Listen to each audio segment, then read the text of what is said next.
Je m'appelle Lucien Duval, et si vous me demandez d'où vient ma haine, tout commence dans cette maison au volet vert, perchée sur les collines de Luberon, en Provence. C'était l'été 2015, l'air chargé d'odeurs de lavande et de thym, mais sous cette idylle pourrissait un secret qui m'a rongé comme un acide lent. Ma famille, ces bourgeois parisiens qui feignaient l'authenticité en vacances, n'était qu'un théâtre de masques. Mon frère aîné, Étienne, l'héritier parfait avec son sourire carnassier et ses costumes sur mesure, m'avait toujours traité comme un faire-valoir. Lucien, le rêveur, disait-il, moqueur, pendant que je dessinais des plans fous pour une start-up tech qui n'a jamais vu le jour. Mais ce soir-là, au dîner, quand maman a lâché sa pique sur mes achats virtuels, ces bitcoins que j'avais amassés en pariant sur des algorithmes obscurs, quelque chose en moi a basculé. Étienne a ri le premier, ce rire faux qui résonne encore dans mes nuits. Pauvre Lucien, toujours à chasser des chimères. Père, impassible derrière son verre de Châteauneuf-du-Pape, a hoché la tête, complice. J'ai vu rouge, littéralement, le vin se répandant, maman hurlant, et Étienne me fixant avec ce regard. Ah, ce regard qui trahissait déjà la peur. Mais ce n'était que le début. Le lendemain, la police est arrivée. Une descente brutale, des menottes froides sur mes poignets. On m'accusait de blanchiment d'argent, de lien avec un réseau de fraude crypto opérant depuis Marseille. Des millions disparus, des victimes ruinées. J'ai clamé mon innocence, mais les preuves? Irréfutables. Des transferts depuis mon compte, des mets falsifiés à mon nom. En cellule, à la maison d'arrêt d'Aix-en-Provence, j'ai eu le temps de reconstituer le puzzle. Étienne. Mon propre sang. Il avait utilisé mon identité pour couvrir ses dettes de jeu, ses folles nuits au casino de Monte-Carlo où il perdait des fortunes en poker truqué. Les bitcoins que j'avais légitimement acquis, détournés pour alimenter son vice. Et la cerise, il avait effacé ses traces en me désignant comme le bouc émissaire. PHN biprofonde, viscérale, celle qui coupe les liens du sang comme une lame rouillée. Les avocats de la famille, grassement payés, ont plaidé la clémence, 2 ans ferme, dont 1 avec sursis. J'ai purgé ma peine en silence, ruminant, observant les fissures chez les autres détenus, ces hommes brisés qui me parlaient de vengeance comme d'une prière. Libéré en 2017, je suis rentré à Paris, dans notre appartement haussmannien du 7e arrondissement. La famille m'a accueilli comme un fantôme, maman avec ses regards fuyants, père avec ses silences pesants, et Étienne. Oh, Étienne rayonnait. Promotion chez la banque, fiançailles avec une héritière du Luberon, vie impeccable. Lors du premier dîner de réconciliation, il a levé son verre, à Lucien, qui nous a appris la valeur de la loyauté. J'ai souri, bu, et dans ma tête, le plan germait déjà. Pas une vengeance brute, non, quelque chose de français, raffiné, empoisonné comme un roman de Simenon. J'ai repris mes études, un master en finance comportementale à la Sorbonne, pour me fondre dans leur monde.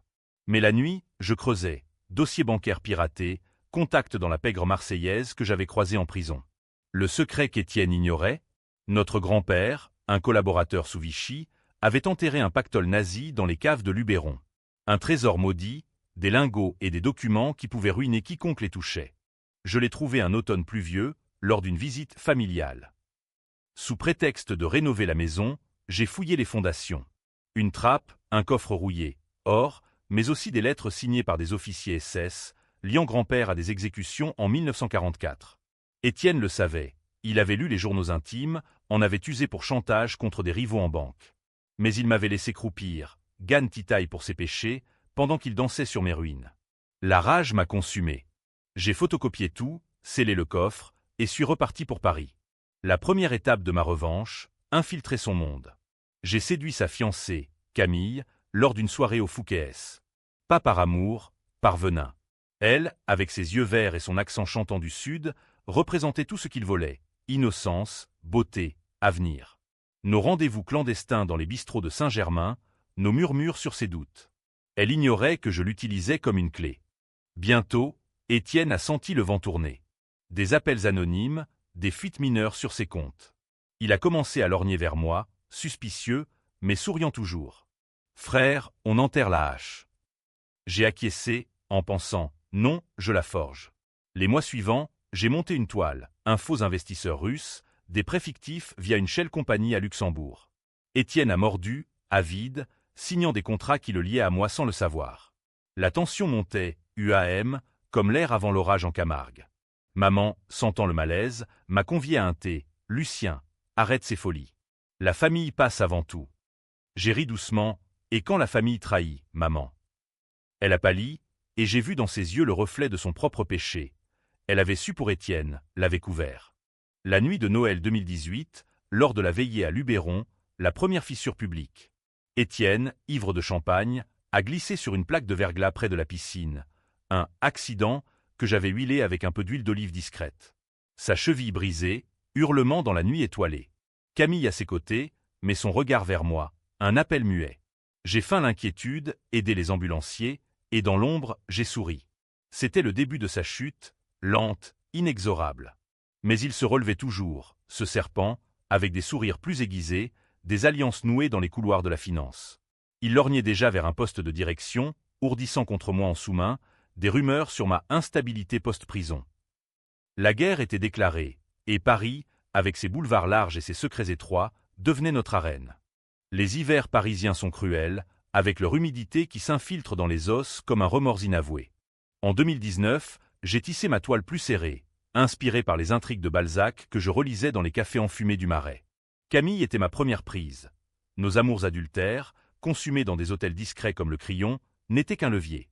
Elle me confiait ses peurs, Étienne, volage, distant, obsédé par l'argent. Il change, Lucien. Comme si un démon le rongeait. Je hochais la tête, caressant ses cheveux au burn, et murmurais « Laisse-moi t'aider ». Bientôt, elle copiait ses mets, ses notes de banque, me livrant les clés de son empire sur un plateau. Étienne, ce mordu, flairait le piège mais bondissait dedans. Ses lancements, ses soirées au Plaza Athénée où il paradait avec des investisseurs qataris, étaient des occasions en or. J'y allais en tant que consultant indépendant, mon CV gonflé de faux diplômes. Une nuit, lors d'un gala pour une fondation anti-blanchiment, ironie du sort, je l'ai coincé dans les toilettes, un verre à la main. « Frère, tes dettes de Monte-Carlo. Elles reviennent hantées. » Il a blêmi, son visage anguleux se crispant. « Tu bluffes, Lucien. Toujours le perdant. » Mais ses yeux trahissaient. Il savait que j'avais les preuves, ces relevés bancaires que j'avais exhumés via un hacker serbe rencontré en tôle. La contre-attaque fut fulgurante. 2 jours plus tard, un article anonyme dans Le Monde, l'ex-détenu Duval, ombre sur la finance française. Des allégations sur ma récidive, des photos truquées de moi en compagnie de malfrats marseillais. La famille s'est déchaînée. Père m'a convoqué dans son bureau de la rue de Rivoli, entouré de livres reliés cuir. « Tu nous coules, fils. Arrête, ou on te coupe les vivres. » Maman, en pleurs, a ajouté « Pense à ton frère. Il a une famille à fonder. » Une famille? Étienne n'avait que des vices. J'ai quitté la pièce sans un mot, mais intérieurement, la rage bouillonnait. Cette nuit-là, j'ai saboté son deal qatari. Un mail falsifié, une clause cachée qui a fait capoter l'investissement de 5 millions. Il a perdu le poste, et avec une partie de son arrogance. Mais Étienne n'était pas homme à se laisser abattre. Il a lutté, comme un rat acculé, nouant des alliances sombres. J'ai découvert ses manigances via Camille. Il couchait avec sa secrétaire, une brune aux lèvres pulpeuses, pour obtenir des infos internes. Pire, il fouillait le passé familial, exhumant le secret de grand-père pour me menacer. Une lettre glissée sous ma porte, « Les ombres de Vichy te rattraperont, Lucien. » Signe, où tout Paris saura que les Duval sont des monstres. J.I.R. Amerement. Il ignorait que j'avais déjà numérisé les documents, prêts à être leakés sur Wikileaks si besoin. La tension s'épaississait, UAM, avec des nuits sans sommeil où je revoyais ma cellule, les murs suintants, les cris étouffés. Camille, piégée entre nous, a craqué un soir de printemps, sous les cerisiers en fleurs du Luxembourg.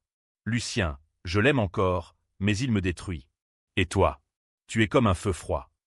J'ai embrassé sa tempe, sentant son tremblement. C'était le moment, je lui ai révélé une partie de la vérité, pas tout, juste assez pour la retourner. Étienne m'a volé 5 ans de ma vie. Aide-moi à le stopper, et on s'en va, toi et moi, loin de ce poison. Elle a hésité, puis acquiescé, ses yeux brillants de larmes et de résolution. Ensemble, nous avons planifié. Elle l'espionnerait, je frapperais financièrement. L'été 2020 a apporté la pandémie, ce voile de confinement qui a amplifié nos haines confinées. Étienne, en télétravail, est devenu parano, caméra dans l'appart, détective privé sur mes traces. Il m'a confronté lors d'une visite forcée à Luberon, la maison vide sous le soleil implacable. « Tu penses me briser ?» Je t'ai créé, Lucien. Sans moi, tu n'es rien. Il a ri, mais sa voix chevrotait. J'ai sorti une photo, lui, jeune, signant les transferts frauduleux. Et sans moi, tu finis en tôle. Il a bondi, m'a frappé, un coup au ventre qui m'a plié en deux. Sang sur mes lèvres, goût métallique. Mais je n'ai pas riposté. Pas encore. La vengeance française est patiente, comme un vin qui mûrit en cave. Maman est intervenue, hurlant « Assez. Vous êtes des Duval. » Mais ces mots sonnaient creux. J'ai vu dans son regard le poids de ses complicités. Elle avait su pour les fraudes d'Étienne, avait même falsifié un testament pour favoriser l'aîné. Le secret s'élargissait, non seulement le trésor nazi, mais un avortement caché, un enfant illégitime d'Étienne enterré dans l'oubli. J'ai fouillé plus profond, contactant une généalogiste à Avignon. Les révélations coulaient, notre lignée, maudite par des trahisons séculaires. Étienne, sentant la nasse, a contre-attaqué en séduisant Camille ouvertement, l'annonçant comme sa muse lors d'un dîner virtuel. J'ai vu rouge à nouveau, mais canalisé. J'ai lancé le premier coup financier majeur, vendant à découvert ses actions bancaires via un fonds offshore. Il a perdu 200 000 € en une nuit. La toile se resserrait, fils invisibles reliant Paris à Provence, amour à haine. Camille, déchirée, m'avouait « Je le hais, mais je l'aime. » Et toi, Lucien, es-tu le sauveur ou le bourreau? Je n'avais pas de réponse, seulement la pulsion du sang versé. Et tandis que l'automne colorait les vignes en rouge sang, je préparais le nœud coulant. L'automne 2021 a été celui des masques qui tombent, littéralement et figurativement, avec les restrictions qui s'allégeaient mais laissaient des cicatrices invisibles. J'avais transformé mon petit studio de Belleville en quartier général. Écrans multiples, dossiers chiffonnés, une bouteille de pastis pour les nuits blanches. Camille était mon atout majeur, mais aussi ma faiblesse. Ses appels nocturnes, ses doutes qui me rongeaient. Lucien, et si on arrêtait? Fuir en Italie, recommencer. Je refusais, obsédé. La revanche n'était plus justice. C'était une drogue, un opéra wagnérien où j'étais à la fois Siegfried et Hagen. Étienne, acculé financièrement, s'est tourné vers le sombre. Via mes indices marseillais, j'ai appris ses pactes. Prêts usuraires auprès de la mafia corse, des cargaisons de coques camouflées en olives du Luberon. Il lorgnait le trésor de grand-père, planifiant un cambriolage discret pour relancer sa fortune. Ironie, il m'a contacté, feignant la réconciliation. Frères, on creuse ensemble, partageons l'héritage. Lors de notre rencontre au Café de Flore, sous les yeux curieux des touristes, il a tendu la main, son alliance neuve luisant. J'ai serré, sentant ses os fragiles. D'accord, Étienne. Mais à mes conditions. Le voyage à Luberon fut tendu, la route sinueuse comme nos âmes. Maman nous a accueillis, pâle, avec un dîner de daube provençale qui masquait à peine l'odeur de moisi des caves. Père, alité par une crise cardiaque récente, fruit de mes stress infligés, n'était qu'un spectre. La nuit, Étienne et moi avons descendu les marches humides, lampe torchée d'encens sur les murs suintants. Il a ouvert le coffre, avidité dans les yeux, lingot terni, liasse de Reichsmark, lettre jaunie. Regarde ça, Lucien. Notre ticket pour la liberté. J'ai hoché la tête, mais ma main gantée glissait déjà une micro-caméra dans une fissure. Tout filmé, lui soulevant l'or, murmurant des plans pour le fondre à Genève. De retour à Paris, j'ai monétisé les preuves. Pas aux flics, trop propres. À un journaliste d'investigation du Canard enchaîné, un cynique nommé Raoul qui adorait les scandales familiaux. L'article est sorti en décembre. Les Duval, héritiers des nazis, un trésor maudit au cœur de la finance française. Étienne a nié, mais les photos, irréfutables, l'ont coulé. Bourse en chute, enquête fiscale, Camille le quittant publiquement lors d'une soirée au Lido. Un scandale qui a fait les unes de Voici. Elle est venue à moi, en larmes, c'est fini. Mais à quel prix, Lucien? Je l'ai serré, sentant son cœur battre contre le mien, et pour la première fois, un doute. Étais-je le vengeur ou le destructeur? Étienne a riposté, vicieux. Il a fui à Marseille, s'alliant à un clan local pour me traquer. Une nuit, 2 gorilles m'ont sauté dans une ruelle du Panier. Coup de poing, lame effleurant ma gorge. Laisse tomber, Duval, ou t'es mort. J'ai rampé jusqu'à l'hôpital, côte fêlée, mais vivant. Camille, paniquée, a voulu appeler la police. J'ai refusé. C'est entre lui et moi. Au lieu, j'ai escaladé. Via un contact en Interpol, un ancien codétenu, j'ai liqué ses liens corses. Raid à l'aube sur son planque, arrestation en direct sur BFM. Étienne, menotté, m'a fusillé du regard à l'écran. Tu paieras, frère. Le sang appelle le sang. La famille implosait. Maman, effondrée, m'a confessé tout lors d'une visite à l'hôpital Sainte-Anne. J'ai su pour les fraudes, Lucien. J'ai protégé Étienne parce qu'il était l'espoir. Toi, tu étais le rebelle. Et le coup de poignard, ton père n'est pas ton père biologique.